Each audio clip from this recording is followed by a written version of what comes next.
Praise the Lord, all my dear friends. My name is Pastor Sunny Masih, and I will also bring new Bible words and new songs for you every day, and will give you every information about Jesus Christ. And please share all my videos with all the people so that everyone can get all the blessings of the Lord, and thanks. Amen. हृदय की शुद्धि, यिर्मयाह 4:14 का सच्चा संदेश, आत्मिक उद्धार का मार्ग। आज का वचन है यिर्मयाह 4:14। हे यरूशलेम, अपना हृदय बुराई से धो, कि तुम्हारा उद्धार हो जाए। तुम कब तक व्यर्थ कल्पनाएं करते रहोगे? आमेन। आइए इस वचन का अर्थ जाने।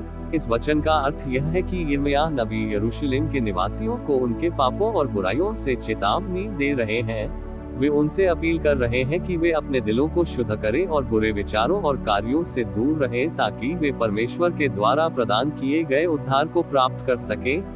नबी ये पूछते हैं कि वे कब तक व्यर्थ और गलत कल्पनाएं करते रहेंगे, जो उनकी आध्यात्मिक स्थिति को खराब कर रही हैं। संक्षेप में, ये वचन आत्मिक शुद्धिकरण, पाप से मुक्ति और ईश्वर की ओर वापस लौटने की आवश्यकता पर जोर देता है, ताकि उद्धार संभव हो सके। इस वचन में यिर्मयाह नबी यरूशलेम के निवासियों को उनकी आत्मिक स्थिति के बारे में सीधे चेतावनी दे रहे हैं। यहाँ कुछ महत्वपूर्ण बिंदु हैं। पहला है हृदय की शुद्धि। अपना हृदय बुराई से धो का मतलब है कि अपने अंदर से बुरे विचार, गलत इरादे और पापमय इच्छाओं को निकाल फेंकें। यह एक आह्वान है आत्मनिरीक्षण और आत्मशुद्धिकरण का, जिससे व्यक्ति पवित्र और धर्मी बन सके।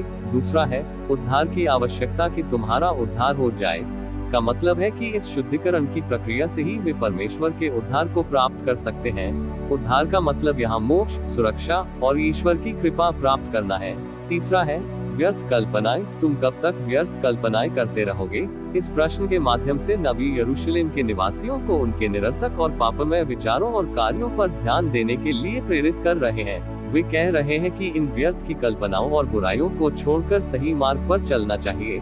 चौथा है परिवर्तन की अपील। ये वचन एक मजबूत अपील है कि वे अपनी आदतों और जीवन शैली में बदलाव लाएं।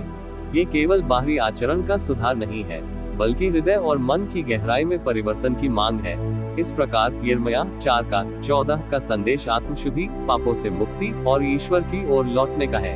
यह एक आह्वान है कि व्यक्ति अपने जीवन को सही मार्ग पर लाए और ईश्वर के उद्धार को प्राप्त करे। आशा है कि इस वचन से आप सबको आशीष मिली होगी। आमेन।